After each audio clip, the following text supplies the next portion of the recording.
ശരീരഭാരം കൂടുക അല്ലെങ്കിൽ അമിതവണ്ണം വെക്കുക എന്നുള്ളതിൻ്റെ പ്രധാന കാരണം എന്ന് പറഞ്ഞാൽ നമ്മൾ അമിതമായിട്ട് ഭക്ഷണം കഴിക്കും. ഫുൾ ടൈം ഭക്ഷണം കഴിച്ചുകൊണ്ടിരിക്കുകയാണ്. നമ്മൾ വെയിറ്റ് കുറയ്ക്കാൻ വേണ്ടിയിട്ട് ഏറ്റവും നല്ലതെന്ന് പറഞ്ഞാൽ നമ്മുടെ ഭക്ഷണം കഴിക്കുന്നതിൻ്റെ ടൈം ഒന്ന് കൺട്രോൾ ചെയ്യാം. അപ്പോൾ അതിൻ്റെ ഭാഗമായിട്ട് നമുക്കിന്ന് ഇൻ്റർമീഡിയറ്റ് ഫാസ്റ്റിംഗ് എങ്ങനെ ചെയ്യാം, എന്തൊക്കെ ഭക്ഷണങ്ങളാണ് കഴിക്കേണ്ടത്, എന്തൊക്കെയാണ് ഒഴിവാക്കേണ്ടത് എന്നൊക്കെ നമുക്ക് ഈ വീഡിയോയിലൂടെ നോക്കാം. ഞാൻ ഡോക്ടർ പ്രിയ, കലോഞ്ചി ഡയറ്റിലെ മെഡിക്കൽ ഓഫീസറാണ്. അപ്പോൾ എന്താണ് ഇൻ്റർമീഡിയറ്റ് ഫാസ്റ്റിംഗ്? പേര് പറയും പോലെ ഇടവിട്ടുള്ള ഉപവാസം. ഫുൾ ടൈം പട്ടിണി കിടന്ന് വെയിറ്റ് കുറയ്ക്കേണ്ട കാര്യമൊന്നുമില്ല. അപ്പോൾ അങ്ങനെ ചെയ്ത് കഴിഞ്ഞാൽ നമ്മുടെ ഹെൽത്ത് അത്ര ഓക്കെ ആയിരിക്കില്ല. അപ്പോൾ നമുക്ക് കൃത്യമായൊരു പാറ്റേൺ ഉണ്ട്. കൃത്യമായ സമയത്ത് ഭക്ഷണം കഴിക്കാം, കൃത്യമായ ഒരു ഇടവേളകളിൽ കംപ്ലീറ്റ് ആയിട്ട് ഉപവസിക്കുകയും കൂടി ചെയ്യുക. പക്ഷേ നമുക്ക് വെള്ളമോ അല്ലെങ്കിൽ ചായയോ കാപ്പിയോ പാലും മധുരവും ഇല്ലാതെ കുടിക്കുന്നതിന് യാതൊരുവിധ തെറ്റുമില്ല. അങ്ങനെ ചെയ്യുന്ന ഒരു തരത്തിലുള്ള ഫാസ്റ്റിങ്ങിനെയാണ് നമ്മൾ ഇൻ്റർമീഡിയറ്റ് ഫാസ്റ്റിംഗ് എന്ന് പറയുന്നത്. അപ്പോൾ ഇങ്ങനെ ഇൻ്റർമീഡിയറ്റ് ഫാസ്റ്റിംഗ് ചെയ്യുമ്പോൾ നമ്മുടെ വണ്ണം കുറയും, അതോടൊപ്പം തന്നെ മറ്റ് പല ഗുണങ്ങളും ഉണ്ട്. ഇൻ്റർമീഡിയറ്റ് ഫാസ്റ്റിംഗ് പല രീതിയിൽ ചെയ്യാം. അപ്പം ഒരു ഉദാഹരണം വെച്ച് പറയുകയാണെങ്കിൽ നമ്മൾ കഴിക്കുന്ന സമയം എന്ന് പറഞ്ഞാൽ ഇപ്പോൾ രാവിലത്തെ ഒരു ബ്രേക്ക്ഫാസ്റ്റ് എന്ന് പറഞ്ഞാൽ ഒരു 11 മണിക്ക് കഴിക്കുക. വൈകുന്നേരം നമ്മുടെ ഡിന്നർ, അതായത് നമ്മുടെ ഫുഡ് ടൈം ക്ലോസ് ചെയ്യുന്നത് ഒരു 6 മണിക്ക്. അതായത് നമ്മളൊരു 16 മണിക്കൂർ ഉപവസിക്കുന്നു, 8 മണിക്കൂർ നമുക്ക് ഫുഡ് കഴിക്കാൻ ടൈമുണ്ട്. ഈ 8 മണിക്കൂർ ഫുഡ് കഴിക്കുക എന്ന് പറഞ്ഞാൽ കംപ്ലീറ്റ്ലി 8 മണിക്കൂർ നിങ്ങൾ ഫുഡ് കഴിച്ചുകൊണ്ടിരിക്കണം എന്നല്ല. ആ ഒരു ടൈമിൽ കൃത്യമായി ഒരു 3 തവണയായിട്ട് നിങ്ങൾ നിങ്ങളുടെ ഫുഡ് മീൽ സെറ്റ് ചെയ്യുകയാണെങ്കിൽ നിങ്ങൾക്ക് കൃത്യമായിട്ട് വെയിറ്റ് കുറയും. നമ്മൾ വെയിറ്റ് കുറയുക എന്നുള്ളത് പ്രധാന ഉദ്ദേശം എന്ന് പറഞ്ഞു കഴിഞ്ഞാൽ പല രോഗങ്ങളെയും നമുക്ക് തടയാൻ പറ്റും. മിക്ക ജീവിതശൈലി രോഗങ്ങൾ, ഇപ്പം അമിതവണ്ണം കൊണ്ടാണ് പല പല രോഗങ്ങളുണ്ടാവുക. ഇപ്പം യൂറിക് ആസിഡോ, ഫാറ്റി ലിവർ, അല്ലെങ്കിൽ നമുക്ക് ഉണ്ടാകുന്ന കൊളസ്ട്രോൾ, BP, ഇതെല്ലാം ഇൻ്റർലിങ്ക്ഡ് ആണ്. PCOD പോലെയുള്ള കണ്ടീഷൻ സ്ത്രീകൾക്ക് കൂടാനുള്ളൊരു കാരണവും അമിതവണ്ണം കൊണ്ടാണ്. ഇതെല്ലാം ഒരു സൈക്കിൾ പോലെ ലിങ്ക്ഡ് ആണ്. ഈ ഒരു രോഗങ്ങൾ ഉണ്ടാകുന്നതിൻ്റെ ഭാഗമായിട്ട് വണ്ണം വെക്കുന്നു, ഈ വണ്ണം വെക്കുന്നതിൻ്റെ ഭാഗം ഈ ഒരു ഇതിൻ്റെ ലെവൽ കൂടിക്കൊണ്ടേയിരിക്കുന്നു. അപ്പോൾ നമുക്കിത് എല്ലാം കൺട്രോൾ ചെയ്യണമെങ്കിൽ മെഡിസിനെ ഡിപ്പെൻഡ് ചെയ്ത് കഴിഞ്ഞാൽ അതിൻ്റേതായ പാർശ്വഫലങ്ങൾ ഒരുപാടുണ്ടാവും. അപ്പോൾ മെഡിസിനെ ഡിപ്പെൻഡ് ചെയ്യാതെ ഹെൽത്തി ആയിട്ടിരിക്കാൻ വേണ്ടി ഏറ്റവും നല്ല മാർഗ്ഗം എന്ന് പറഞ്ഞാൽ ഇൻ്റർമീഡിയറ്റ് ഫാസ്റ്റിംഗ് ആണ്. അപ്പോൾ എങ്ങനെയൊക്കെ ഇൻ്റർമീഡിയറ്റ് ഫാസ്റ്റിംഗ് ചെയ്യാം? ഒന്നാമത്തെ ഞാൻ പറഞ്ഞതുപോലെ 16/8, അതായത് 16 മണിക്കൂർ നിങ്ങൾ ഉപവസിക്കുക, 8 മണിക്കൂർ നിങ്ങൾ ഭക്ഷണം കഴിക്കുമ്പോൾ രാവിലത്തെ ബ്രേക്ക്ഫാസ്റ്റ് ഒരു 11 മണിക്കാണ് കഴിക്കുക, ഉച്ചയ്ക്ക് ലഞ്ച് എന്ന് പറയുന്നത് ഒരു 2 മണിക്ക് കഴിക്കുക, വൈകുന്നേരത്തെ ഡിന്നർ ഒരു 6 മണിയിൽ സ്റ്റോപ്പ് ചെയ്യുക. അപ്പോൾ ഈ ഒരു 3 ടൈമിൽ നിങ്ങളിപ്പോൾ ഹെൽത്തി ആയിട്ടുള്ള ഭക്ഷണം, അപ്പോൾ നിങ്ങൾക്ക് എന്തും കഴിക്കാം. എന്തെന്ന് പറഞ്ഞു കഴിഞ്ഞാൽ വെറും ഫാസ്റ്റ് ഫുഡ് അങ്ങനത്തെ ഡിപ്പെൻഡ് ചെയ്യാതെ നമ്മുടെ വീട്ടിലൊക്കെയുള്ള സാധാരണ ഭക്ഷണങ്ങളെല്ലാം കഴിക്കാവുന്നതാണ്. ഈ ഭക്ഷണങ്ങളൊക്കെ കഴിക്കുക. നിങ്ങൾക്ക് കഴിക്കുന്ന ഭക്ഷണം എപ്പോഴും നല്ല ക്വാളിറ്റിയുള്ള ഭക്ഷണങ്ങളായിരിക്കണം. ഇനി രണ്ടാമത്തെ മാർഗ്ഗം എന്ന് പറഞ്ഞാൽ 5/2. 5/2 എന്ന് പറഞ്ഞാൽ ആഴ്ചയിൽ 7 ദിവസങ്ങളുണ്ട്. ഇതിൽ 5 ദിവസവും നമുക്ക് നോർമലായിട്ട് ഭക്ഷണം കഴിക്കാം, ബാക്കി 2 ദിവസം നിങ്ങൾ ഉപവസിക്കണം. ഈ 2 ദിവസം എന്ന് പറഞ്ഞാൽ അടുപ്പിച്ചുള്ള 2 ദിവസങ്ങളിലാവരുത്. നിങ്ങൾ ഒന്നെങ്കിൽ തിങ്കളാഴ്ച നിങ്ങൾ ഫാസ്റ്റ് ചെയ്യുന്നു, ബാക്കി എല്ലാ ദിവസങ്ങളും നോർമലായിട്ട് ഫുഡ് കഴിക്കുന്നു, വീണ്ടും നിങ്ങൾക്കൊരു വ്യാഴം വെള്ളി ദിവസങ്ങൾ നിങ്ങൾക്ക് വേണമെങ്കിൽ ഉപവസിക്കാം. അപ്പോൾ അങ്ങനെ ഏതെങ്കിലും 2 ദിവസമായിരിക്കണം, അത് അടുപ്പിച്ചുള്ള ദിവസങ്ങളല്ലാതെ നിങ്ങൾ കൃത്യമായിട്ട് ഉപവസിക്കുകയാണെങ്കിൽ ഇത് നിങ്ങൾക്ക് ഇൻ്റർമീഡിയറ്റ് ഫാസ്റ്റിംഗ് ആയിട്ട് എടുക്കാൻ പറ്റും. മൂന്നാമത്തത് പറഞ്ഞാൽ ഓൾട്ടർനേറ്റീവ് ഡേയ്സിലാണ്. ഓൾട്ടർനേറ്റീവ് ഡേയ്സ് എന്ന് പറഞ്ഞാൽ ഒരു ദിവസം നിങ്ങൾ നല്ലപോലെ ഭക്ഷണം കഴിക്കുന്നു, അടുത്ത ദിവസം നിങ്ങൾ ഉപവസിക്കുന്നു. തിങ്കളാഴ്ച ഞാൻ ഹെൽത്തി ആയിട്ട് ഫുൾ ടൈം ഫുഡൊക്കെ കഴിച്ച് നോർമൽ ലൈഫ് സ്റ്റൈലായിരിക്കും. ചൊവ്വാഴ്ചയാകുമ്പോൾ നിങ്ങൾ ഡയറ്റിലോട്ട് അല്ലെങ്കിൽ ഉപവാസത്തിലോട്ട് പോകുന്നു. ബുധനാഴ്ചയാകുമ്പോൾ വീണ്ടും നിങ്ങൾ നല്ല നോർമലി നിങ്ങളുടെ ഫുഡ് പാറ്റേൺ കൊണ്ടുവരുന്നു. അങ്ങനെ ഓൾട്ടർനേറ്റ് ദിവസങ്ങളിൽ നിങ്ങൾ ഉപവസിക്കുന്നതിന് അങ്ങനെ ഒരു മാർഗ്ഗം കൂടിയുണ്ട്. പക്ഷെ അതത്ര ഹെൽത്തി അല്ല. നോർമലി ഞാൻ ഏറ്റവും ആദ്യം പറഞ്ഞ 16/8 ഈ ഒരു ടൈം പാറ്റേണിൽ നിങ്ങൾ ഇൻ്റർമീഡിയറ്റ് ഫാസ്റ്റിംഗ് എടുക്കുകയാണ് ഏറ്റവും ഹെൽത്തി ആയിട്ട് ഉണ്ടാവുക. ഇനി ഇൻ്റർമീഡിയറ്റ് ഫാസ്റ്റിംഗ് എടുക്കുമ്പോൾ ഏറ്റവും നല്ല ഗുണങ്ങൾ എന്തെന്ന് വെച്ചിട്ടുണ്ടെങ്കിൽ നമ്മൾ കഴിക്കുന്ന ഭക്ഷണം എപ്പോഴും നമ്മൾ അമിതമായിട്ട് കഴിക്കുക. നമ്മളിപ്പോൾ എന്ത് ഭക്ഷണവും, ഇപ്പോൾ നമ്മൾ അന്നജം കഴിക്കുന്നു, അധികമായിട്ട് അന്നജം ചെല്ലുന്നു കഴിഞ്ഞാൽ അത് വേഗം നമ്മുടെ ബോഡി അങ്ങ് സ്റ്റോർ ചെയ്യും, ഫാറ്റായിട്ട് അവിടെ ഡിപ്പോസിഷനിലോട്ട് പോകും. നമുക്ക് എനർജി എന്ന് പറഞ്ഞാൽ നമുക്ക് അപ്പം പ്രവർത്തനങ്ങൾ ചെയ്യാൻ വേണ്ടി മാത്രമുള്ളതാണ്. അപ്പം അതിനു വേണ്ടി മാത്രമാണ് നമ്മൾ ഫുഡ് കഴിക്കുന്നതെങ്കിൽ നമുക്ക് കൃത്യമായിട്ടൊരു വെയിറ്റ് ഗെയിൻ ആയിരിക്കും, അല്ലെങ്കിൽ നമുക്ക് അമിതവണ്ണം പോലുള്ള കണ്ടീഷൻസിലോട്ട് പോകും. അപ്പോൾ ഫുഡ് കഴിക്കുക എന്ന് പറയുന്നത് നമ്മൾ 3 നേരം ഭക്ഷണം കഴിക്കുന്നു. അപ്പം നമ്മൾ അധികമായിട്ട് അല്ലെങ്കിൽ ഒരുപാട് തവണകൾ കഴിക്കുമ്പോഴാണ് എപ്പോഴും ഈ ഒരു ഒബീസിറ്റി പോലുള്ള കണ്ടീഷൻസിലോട്ട് പോകാറ്. അപ്പോൾ ഇൻ്റർമീഡിയറ്റ് ഫാസ്റ്റിങ്ങിൽ ഈ ഒരു ടൈം റെഗുലേഷൻ വരികയാണെങ്കിൽ തന്നെ ഒരു പരിധി വരെ നിങ്ങൾക്ക് വെയിറ്റ് കുറയ്ക്കാൻ പറ്റും. എപ്പോഴും നമ്മൾ ഫുഡ് കഴിക്കുന്ന പാറ്റേൺ അല്ലെങ്കിൽ ആക്റ്റീവ് ആയിരിക്കുന്ന സമയത്ത് തന്നെ ഫുഡ് കഴിക്കാൻ വേണ്ടി നോക്കുക. നമ്മൾ വിചാരിക്കും ഉപവസിക്കുകയാണെങ്കിൽ നമ്മൾ ഉറങ്ങുന്ന സമയത്ത് മാത്രം അങ്ങ് ഉപവസിച്ചാൽ പോരെ, ബാക്കി ടൈമിലൊക്കെ ഫുഡ് കഴിക്കാമല്ലോ. എപ്പോഴും നമ്മൾ ആക്റ്റീവ് ആയിരിക്കുന്നത്. അതുകൊണ്ടാണ് നമ്മൾ പകൽ സമയത്ത് 3 നേരം ഭക്ഷണം കഴിക്കാൻ പറയുന്നത്. നമ്മൾ ആക്റ്റീവ് ആയിരിക്കുന്ന സമയത്ത് ഭക്ഷണം കഴിച്ച് കഴിഞ്ഞാൽ നമ്മൾ ആ ഒരു പ്രവർത്തനങ്ങൾക്ക് ഏർപ്പെടുന്ന സമയത്ത് നമ്മുടെ എനർജി ലോസ് ഉണ്ടാവുകയും വെയിറ്റ് ഗെയിൻ ഉണ്ടാവില്ല. അതിൻ്റെ ഭാഗമായിട്ടാണ് നമ്മൾ പകൽ സമയത്ത് ഭക്ഷണം കഴിക്കാൻ പറയുന്നത്. ഇനി ഇൻ്റർമീഡിയറ്റ് ഫാസ്റ്റിംഗ് നിങ്ങൾക്ക് പല രീതിയിൽ അതിനെ അഡ്ജസ്റ്റ് ചെയ്യാം. ഈ ഒരു ടൈം അല്ലെങ്കിൽ ഈ ഒരു ഗ്യാപ്പിൽ നിങ്ങൾ ഫാസ്റ്റ് ചെയ്യണം എന്ന് മാത്രമേ ഉള്ളൂ. അപ്പോൾ അതെങ്ങനെയൊക്കെ ചെയ്യാമെന്ന് വെച്ചിട്ടുണ്ടെങ്കിൽ ഇപ്പോൾ രാവിലെ ഒരുപാട് നേരത്തെ എണീക്കുന്ന ഒരാളാണ്, രാവിലെ ഒരു 4 മണി 5 മണി സമയത്ത് എണീക്കുന്ന ഒരാളാണെങ്കിൽ അവർക്ക് 11 മണി വരെ ബ്രേക്ക്ഫാസ്റ്റ് വരെ കാത്തിരിക്കാൻ പറ്റില്ല. അപ്പോൾ അവർക്ക് അവരുടെ ബ്രേക്ക്ഫാസ്റ്റ് ടൈം ഒരു 7 മണിക്കാക്കാം. അതുപോലെ തന്നെ അവരുടെ ലഞ്ച് ഒരു 12 മണിക്കാക്കുന്നു. കുറച്ചുകൂടെ നേരത്തെ അവരവരുടെ ഡിന്നർ കഴിക്കുന്നു. അങ്ങനെ സ്റ്റോപ്പ് ചെയ്യാം.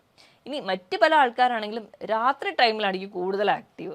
അതായത് ഒരു 9 മണിക്കൊക്കെയാണ് അവരുടെ ഡിന്നർ സ്റ്റോപ്പ് ചെയ്യുന്നതെങ്കിൽ പിറ്റേന്ന് അവരുടെ ബ്രേക്ക്ഫാസ്റ്റ് സ്റ്റാർട്ട് ചെയ്യുമ്പോൾ ഒരുപാട് ലേറ്റ് ആയിട്ട് സ്റ്റാർട്ട് ചെയ്യാം. പക്ഷെ അത് അത്ര ഒരു ഹെൽത്തി ഹാബിറ്റ് അല്ല. ഇപ്പോഴും നമ്മുടെ ബ്രേക്ക്ഫാസ്റ്റ് ആണ് നമ്മുടെ ബ്രെയിനിൻ്റെ ഫുഡ് എന്ന് പറഞ്ഞാൽ. അപ്പോൾ നമ്മൾ ബ്രേക്ക്ഫാസ്റ്റ് മാക്സിമം ഹെൽത്തി ആയിട്ടോ അല്ലെങ്കിൽ കൃത്യസമയത്ത് തന്നെ കഴിക്കേണ്ടതുള്ളതുകൊണ്ട് ഏറ്റവും നല്ലൊരു പാറ്റേൺ എന്ന് പറഞ്ഞാൽ രാവിലെ 11 മണിക്ക് അല്ലെങ്കിൽ 10 മണിക്ക് സ്റ്റാർട്ട് ചെയ്യുക, വൈകുന്നേരം ഒരു 6 മണിക്ക് സ്റ്റോപ്പ് ചെയ്യാം. അപ്പം ഈ തുടക്കക്കാർക്ക് ഈ ഒരു ടൈം ഡ്യൂറേഷൻ അല്ലെങ്കിൽ 16 മണിക്കൂർ ഫാസ്റ്റ് ചെയ്യുക എന്ന് പറയുന്നത് വളരെ ബുദ്ധിമുട്ടാണ്. അപ്പം തുടക്കത്തിൽ അവരൊരു 10 മണിക്കൂർ ആദ്യം ഫാസ്റ്റ് ചെയ്യുക, വീണ്ടും അവർ 12 മണിക്കൂറിലോട്ട് കൊണ്ടുവരിക, 14 മണിക്കൂറിലോട്ട് കൊണ്ടുവരിക, അങ്ങനെ അവർ ഒരു 16 മണിക്കൂറിൻ്റെ ഒരു എയിമിലേക്ക് എത്തിക്കുക. അങ്ങനെ ഒരു സ്ലോ പ്രോസസ്സാണ്. ഒറ്റയടിക്ക് നമ്മൾ ഒരു 16 മണിക്കൂർ ഫാസ്റ്റ് ചെയ്യുന്ന സമയത്ത് നമുക്ക് ഒരുപാട് ഹെൽത്ത് ഇഷ്യൂസ് ഒക്കെ വരാനുള്ള ചാൻസ് കൂടുതലാണ്. അപ്പോൾ നിങ്ങൾ എപ്പോഴും ഒരു ഫാസ്റ്റിംഗ് തുടങ്ങുമ്പോൾ എപ്പോഴും കൃത്യമായ ഒരു ഡയറ്റീഷ്യൻ്റെ അഡ്വൈസ് വേണം. നമ്മുടെ ഇഷ്ടപ്രകാരം ഫാസ്റ്റ് ചെയ്യാതെ നമ്മുടെ ഹെൽത്തൊക്കെ നോക്കിയിട്ട് നമ്മൾ കൃത്യമായ ഒരു ഡോക്ടറുടെ കൺസൾട്ടേഷനൊക്കെ എടുത്ത് ഒരു ഡയറ്റീഷ്യൻ്റെ അഡ്വൈസ് പ്രകാരം മാത്രം എന്തൊക്കെ ഭക്ഷണം കഴിക്കണം, അല്ലെങ്കിൽ അത് എങ്ങനെയൊക്കെ കഴിക്കണം, നമ്മുടെ ഹെൽത്ത് ചെക്കപ്പും നമ്മുടെ വൈറ്റൽസ് ഒക്കെ ഓക്കെ ആണോ എന്ന് നോക്കിയിട്ട് മാത്രമേ ഒരു ഡയറ്റിലോട്ട് പോകാവുള്ളൂ. ഇനി ഇൻ്റർമീഡിയറ്റ് ഫാസ്റ്റിംഗ് ചെയ്യുമ്പോൾ എന്തൊക്കെ ഗുണങ്ങളാണ് നമുക്ക് ഉണ്ടാവുക നോക്കാം. ഒന്നാമതായിട്ട് നമുക്ക് വെയിറ്റ് കുറയാൻ പറ്റും. കാരണം നമ്മുടെ എക്സ്ട്രാ ഉള്ള ഫാറ്റൊക്കെ അവിടെ ബേൺ ചെയ്യാം. ഇനി രണ്ടാമത്തെ ഏറ്റവും വലിയൊരു ഗുണം എന്ന് പറഞ്ഞാൽ നമ്മുടെ ഇൻസുലിൻ റെസിസ്റ്റൻസ് എന്ന് പറഞ്ഞൊരു കണ്ടീഷൻ നമ്മുടെ ശരീരത്തിൽ നിന്ന് വളരെയധികം കുറയ്ക്കാൻ സഹായിക്കും. ഇൻസുലിൻ റെസിസ്റ്റൻസ് എന്ന് പറഞ്ഞിട്ടുണ്ടെങ്കിൽ നമ്മൾ എന്ത് ഭക്ഷണം കഴിച്ചാലും അത് നമ്മുടെ ശരീരം സ്റ്റോർ ചെയ്യാനുള്ള ടെൻഡൻസിയാണ് നമ്മൾ ഇൻസുലിൻ റെസിസ്റ്റൻസ് എന്ന് പറയാം. അപ്പോൾ ഇൻസുലിൻ റെസിസ്റ്റൻസ് കൊണ്ടുണ്ടാകുന്ന രോഗങ്ങളാണ് ടൈപ്പ് 2 ഡയബറ്റീസ്, PCOD പോലെയുള്ള കണ്ടീഷൻസ് ഒക്കെ. അപ്പോൾ ഇതൊക്കെ റെഗുലേറ്റ് ചെയ്യാനോ ഇതൊക്കെ കംപ്ലീറ്റ്ലി ഒരു മെഡിസിൻസിലോട്ട് പോകുന്നതിൻ്റെ മുൻപായിട്ട് നമുക്ക് തന്നെ കൺട്രോൾ ചെയ്യാൻ പറ്റുന്ന ഒരു രീതിയാണ് ഇൻ്റർമീഡിയറ്റ് ഫാസ്റ്റിങ്ങിലൂടെ നമുക്ക് ഉണ്ടാവുക. നമുക്ക് എക്സസ് ആയിട്ട് നമ്മുടെ ശരീരത്തിൽ ഒരു ഫാറ്റും സ്റ്റോർ ചെയ്യത്തില്ല, അതിൻ്റെ ഭാഗമായിട്ട് വെയിറ്റ് കൂടത്തില്ല. അങ്ങനെ നമുക്ക് ആ ഒരു രോഗത്തിനെ കൺട്രോൾ ചെയ്യാൻ പറ്റും. മൂന്നാമതായിട്ട് നമ്മുടെ ഗ്രോത്ത് ഹോർമോണൊക്കെ സ്റ്റിമുലേറ്റ് ചെയ്യും. നമ്മുടെ ഗ്രോത്ത് ഹോർമോൺ എന്ന് പറഞ്ഞു കഴിയുമ്പോൾ നമ്മുടെ ശരീരത്തിലുള്ള മിക്ക നോർമൽ മെറ്റബോളിക് ആക്ടിവിറ്റീനെ സഹായിക്കുന്നതാണ്. അതായത് ഫാറ്റ് ബേൺ ചെയ്യാൻ, എക്സസ് ആയിട്ടുള്ള ഫാറ്റിനെയൊക്കെ ഉരുക്കി കളയാൻ വേണ്ടി സഹായിക്കുന്ന ഒന്നാണ്. അപ്പോൾ ഗ്രോത്ത് ഹോർമോൺ കൂടുന്നതിൻ്റെ ഭാഗമായിട്ട് നമുക്ക് ആ ഒരു ഫാറ്റ് ബേണിങ് പ്രോസസ്സ് അവിടെ നടക്കും. ഇനി നാലാമതായിട്ട് നമ്മുടെ സെല്ല് റിപ്പയർ ചെയ്യാൻ പറ്റും. സെല്ല് റിപ്പയർ എന്ന് പറഞ്ഞാൽ നോർമലി നമ്മുടെ ശരീരത്തിലെ എല്ലാ സെൽസും അല്ലെങ്കിൽ എല്ലാ അവയവങ്ങളും എപ്പോഴും ഫങ്ഷനിങ്ങിലായിരിക്കും. അപ്പോൾ നമ്മുടെ അവയവങ്ങൾക്കൊന്നും പ്രത്യേകിച്ച് ഒരു റെസ്റ്റ് ഒന്നും കിട്ടുന്നില്ല. നമ്മൾ ഈ ഒരു ഉപവസിക്കുക ഒരു ഇൻ്റർമീഡിയറ്റ് ഫാസ്റ്റിങ്ങിലോട്ട് വരുന്ന സമയത്ത് നമ്മുടെ വയറിന് അല്ലെങ്കിൽ നമ്മുടെ ആമാശയത്തിന് ഒരുവിധമൊക്കെ ഒരു റെസ്റ്റ് കിട്ടുന്നുണ്ട്. അതിൻ്റെ ഭാഗമായിട്ട് നമ്മുടെ തലച്ചോറിനും കുറച്ച് പ്രവർത്തനത്തിനൊക്കെ ഒരു റെസ്റ്റ് കിട്ടുന്നുണ്ട്. അപ്പോൾ അങ്ങനെ നമ്മുടെ ശരീരത്തിന് ഒരു ചെറിയ റെസ്റ്റ് കൊടുക്കുന്ന സമയത്ത് നമ്മുടെ സെൽ റിപ്പയർ എന്നൊരു പ്രോസസ്സിലോട്ട് നടക്കുകയും അതിലേക്ക് ഉണ്ടാകുന്ന പല ടോക്സിൻസും പുറന്തള്ളാൻ വേണ്ടി സഹായിക്കുന്നുണ്ട്. ഇനി നാലാമതായിട്ട് നമുക്ക് ആൻറ്റി ഓക്സിഡൻറ്റ് ഫംഗ്ഷൻ വഴി നമുക്ക് ക്യാൻസറസ് ആയിട്ടുള്ള പല പ്രവർത്തനങ്ങളെയും അത് തടയുന്നുണ്ട്. അതായത് നമുക്ക് ക്യാൻസറസ് ടെൻഡൻസി വരുന്നതൊക്കെ കുറയ്ക്കുന്നതായി കാണാം. ഇങ്ങനെ നമ്മൾ സെൽ റിപ്പയറിങ് വഴി അല്ലെങ്കിൽ ഇൻ്റർമീഡിയറ്റ് ഫാസ്റ്റിംഗ് ഒക്കെ ചെയ്യുന്നതിൻ്റെ ഭാഗമായിട്ട് ഒരു ആൻറ്റി ഓക്സിഡൻറ്റ് ഫംഗ്ഷൻ നടക്കുന്നതുകൊണ്ട് തന്നെ നമുക്ക് ക്യാൻസറസ് ആയിട്ടുള്ള ഗ്രോത്തുകളോ അല്ലെങ്കിൽ അതുപോലെ ഉണ്ടാകുന്ന വളർച്ചകളെ ഒരു പരിധി വരെ നമ്മൾ കുറയുന്നതായിട്ട് പല പഠനങ്ങളിലും പറയുന്നുണ്ട്. ഇനി ഇൻ്റർമീഡിയറ്റ് ഫാസ്റ്റിംഗ് ചെയ്യുമ്പോൾ നമുക്ക് ഭക്ഷണത്തിൽ എന്തൊക്കെ ശ്രദ്ധിക്കണം എന്ന് നോക്കാം. ഞാൻ പറഞ്ഞല്ലോ ഇൻ്റർമീഡിയറ്റ് ഫാസ്റ്റിംഗ് ചെയ്യുമ്പോൾ നിങ്ങൾക്ക് എന്ത് ഭക്ഷണവും കഴിക്കാം. പക്ഷെ അങ്ങനെ കഴിക്കാമെന്ന് പറയുമ്പോഴും അതിനൊരു ലിമിറ്റേഷൻ ഉണ്ട്.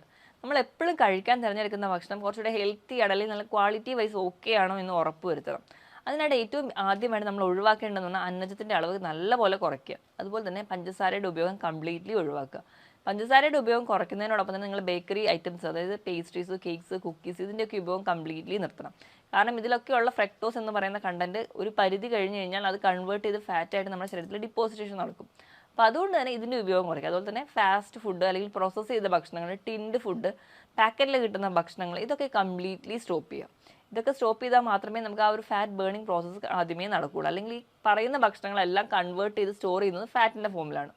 ഇനി നമ്മൾ എന്തൊക്കെ കഴിക്കണം എന്ന് നോക്കി കഴിഞ്ഞിട്ടുണ്ടെങ്കിൽ എപ്പോഴും ഹെൽത്തി ആയിട്ടിരിക്കാൻ വേണ്ടി നമുക്ക് എല്ലാവർക്കും അറിയാം വെജിറ്റബിൾസും ഫ്രൂട്ട്സാണ് നമ്മളെ കൂടുതൽ സഹായിക്കുന്നത്. അതിനോടൊപ്പം തന്നെ പ്രോട്ടീൻസും ധാരാളമായി കഴിക്കുക.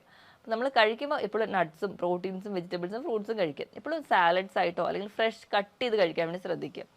ഇനി ഇതിനോടൊപ്പം തന്നെ പുകവലി, മദ്യപാനം പോലുള്ള ശീലമുള്ളവരാണെങ്കിൽ അതും കംപ്ലീറ്റ്ലി ഒഴിവാക്കുക. ഒന്നാമത് തന്നെ നമുക്ക് പറയുകയാണെങ്കിൽ ഇൻ്റർമീഡിയറ്റ് ഫാസ്റ്റിംഗ് എന്ന് പറഞ്ഞാൽ എപ്പോഴും ഒരു ക്ലെൻസിങ് പ്രോസസ്സാണ്. അല്ലെങ്കിൽ നമ്മുടെ കോശങ്ങളിലൊക്കെ ഉണ്ടാകുന്ന അഴുക്കുകളെ പുറന്തള്ളേണ്ടി നടക്കുന്ന ഒരു പ്രോസസ്സാണ്. അതിൻ്റെ ഭാഗമായിട്ട് നമുക്ക് ഈ വേസ്റ്റ് മെറ്റീരിയലൊക്കെ പുറന്തള്ളണമെങ്കിൽ ധാരാളം വെള്ളത്തിൻ്റെ ആവശ്യമുണ്ട്. നമ്മൾ നല്ലപോലെ വെള്ളം കുടിക്കണം. അപ്പോൾ ആ ഇൻ്റർമീഡിയറ്റ് ഫാസ്റ്റിങ്ങിൻ്റെ സമയത്തായിക്കൂടെ നമുക്ക് വിശപ്പ് വരുന്ന ടൈമിൽ നമുക്ക് ആ ഒരു ഉപവസിക്കുന്ന സമയത്ത് നമുക്ക് ധാരാളം വെള്ളം കുടിക്കാം. അതുപോലെ തന്നെ ചായയും കാപ്പിയും നിങ്ങൾക്ക് കുടിക്കാം. പക്ഷേ പാലും പഞ്ചസാരയും കംപ്ലീറ്റ്ലി അവോയ്ഡ് ചെയ്തിട്ട് മാത്രമേ ചായയും കാപ്പിയും ഉണ്ടാക്കാൻ പാടുള്ളൂ. അപ്പോൾ ഇതൊക്കെ നിങ്ങൾക്ക് കുടിക്കാവുന്നതാണ്. അപ്പോൾ നല്ലപോലെ വെള്ളം കുടിക്കണം. അപ്പോൾ നിങ്ങളുടെ ശരീരഭാരം നോക്കിയിട്ട് അതിനനുസരിച്ച് തന്നെ നിങ്ങൾ വെള്ളം കുടിക്കണം. എങ്കിൽ മാത്രമേ ആ ഒരു ക്ലെൻസിങ് പ്രോസസ്സ് തന്നെ നടക്കുകയുള്ളൂ. അപ്പോൾ ധാരാളം വെള്ളം കുടിക്കുക. നമ്മൾ മദ്യപാനം പോലുള്ള ശീലമുള്ളവരാണെങ്കിൽ നമ്മുടെ ശരീരത്തിൽ ഡീഹൈഡ്രേഷൻ നടക്കാൻ ചാൻസ് കൂടുതലാണ്. അപ്പോൾ അങ്ങനെ ഡീഹൈഡ്രേഷൻ വരുമ്പോൾ ഈ ഒരു ക്ലെൻസിങ് പ്രോസസ്സ് നടക്കില്ല. അതുകൊണ്ട് തന്നെ ഇൻ്റർമീഡിയറ്റ് ഫാസ്റ്റിംഗ് ഹെൽത്തി ആയിരിക്കില്ല. അപ്പം കംപ്ലീറ്റ്ലി പുകവലി മദ്യപാനം സ്റ്റോപ്പ് ചെയ്തിരിക്കണം. അതിനോടൊപ്പം തന്നെ ഈ പറഞ്ഞ പ്രോസസ്സ് ഭക്ഷണങ്ങൾ കംപ്ലീറ്റ്ലി ഒഴിവാക്കിയിരിക്കണം. ഇതിനോടൊപ്പം ഹെൽത്തി ആയിട്ടുള്ള ഭക്ഷണം ചെയ്യുക. കൃത്യമായ ഒരു വ്യായാമം കൂടി വേണം. ഭക്ഷണം എത്രത്തോളം കംപ്ലീറ്റ്ലി കൺട്രോൾ ചെയ്യുന്നു അത്രയും തന്നെ ഇമ്പോർട്ടൻസ് ഉണ്ട് വ്യായാമത്തിൽ. നിങ്ങൾ എപ്പോഴും ഒരു ഫിറ്റ്നസ് ട്രെയിനറിൻ്റെ അഡ്വൈസ് പ്രകാരം നിങ്ങൾ ആഴ്ചയിൽ 5 ദിവസമെങ്കിലും ഒരു അരമണിക്കൂർ മുതൽ 3/4 മണിക്കൂറായിട്ട് കൃത്യമായിട്ട് തന്നെ വ്യായാമം ചെയ്യുക. നിങ്ങളുടെ ഹെൽത്ത് ഓക്കെ ആണെന്ന് ഉറപ്പ് വരുത്തിയ ശരി. നമ്മൾ എപ്പോഴും ഒരു ഫാസ്റ്റിംഗ് തുടങ്ങുന്നതിന് മുൻപോ അല്ലെങ്കിൽ ഒരു എക്സസൈസ് ഒക്കെ തുടങ്ങുന്നതിന് മുൻപ് ശരീരത്തിൽ ചെറിയ ചെറിയ മാറ്റങ്ങൾ കാണിക്കാറുണ്ട്. തലവേദന, തലകറക്കം, ക്ഷീണം പോലെയുള്ള ബുദ്ധിമുട്ടുകൾ. അപ്പം അങ്ങനെ ചെറിയ രീതിയിലുള്ള വ്യായാമങ്ങളോ അല്ലെങ്കിൽ ചെറിയ രീതിയിലുള്ള ബുദ്ധിമുട്ടുകളാണ് നിങ്ങൾക്ക് ആദ്യം തുടങ്ങുന്നതെങ്കിൽ നമുക്കത് കുറച്ച് പതിയെ അല്ലെങ്കിൽ നമ്മുടെ ആ ഒരു ഡയറ്റിലോട് വരുമ്പോൾ അല്ലെങ്കിൽ ആ ഒരു പാറ്റേൺ ബോഡി അക്സെപ്റ്റ് ചെയ്ത് കഴിയുമ്പോൾ നമുക്കത് കുറയുന്നതായിട്ട് കാണാം. നിങ്ങളുടെ ബുദ്ധിമുട്ടുകൾ നിങ്ങൾക്ക് കൺട്രോൾഡ് അല്ലാതെ പോവുകയാണെങ്കിൽ എപ്പോഴും ഒരു ഡോക്ടറുടെ കൺസൾട്ടേഷൻ നിങ്ങളെടുത്ത് നിങ്ങളുടെ ബുദ്ധിമുട്ടുകൾ എന്താണെന്ന് നോക്കി അതിന് വേണ്ട ട്രീറ്റ്മെൻറ്റ് അല്ലെങ്കിൽ നിങ്ങളുടെ ഡയറ്റിൽ വരുത്തേണ്ട മാറ്റങ്ങൾ എന്താണെന്ന് കൃത്യമായി തന്നെ നോക്കണം. എപ്പോഴും നമ്മൾ ഡയറ്റ് എടുക്കുമ്പം പല ആൾക്കാരും ചെയ്യുന്ന ഒരു തെറ്റെന്നുണ്ടെങ്കിൽ നമ്മൾ ഭക്ഷണം ഒരുപാട് അങ്ങ് കൺട്രോൾ ചെയ്യും. പക്ഷെ നമ്മൾ കഴിക്കുന്ന ഭക്ഷണത്തിൽ പ്രോട്ടീൻസും അല്ലെങ്കിൽ ന്യൂട്രിയൻസ് ഒക്കെ നമുക്ക് കുറയുന്നതിൻ്റെ ഭാഗമായിട്ടായിരിക്കും ഈ ക്ഷീണമൊക്കെ ഉണ്ടാവുക. അപ്പോൾ കൃത്യമായ ഒരു ഡയറ്റ് ചാർട്ടിലൂടെയാണ് നിങ്ങൾ നിങ്ങളുടെ ഭക്ഷണം നിയന്ത്രിക്കുന്നതെങ്കിൽ ഈ പറഞ്ഞ പ്രോട്ടീൻ്റെ ലോസോ അല്ലെങ്കിൽ മറ്റ് ന്യൂട്രിയൻസിൻ്റെ ലോസോ ഒന്നും ഉണ്ടാവില്ല. അതുകൊണ്ട് തന്നെ ഹെൽത്തി ആയിട്ട് ഇരിക്കാൻ പറ്റും. ഞാൻ ഈ പറഞ്ഞ ടോപ്പിക്കിൽ ആർക്കെങ്കിലും എന്തെങ്കിലും ഡൗട്ട് ഉണ്ടെങ്കിൽ താഴെ കാണുന്ന നമ്പറിൽ കോൺടാക്ട് ചെയ്യുക. മറ്റൊരു ഹെൽത്ത് ടോപ്പിക്കുമായിട്ട് വീണ്ടും കാണുന്നവരെ നന്ദി.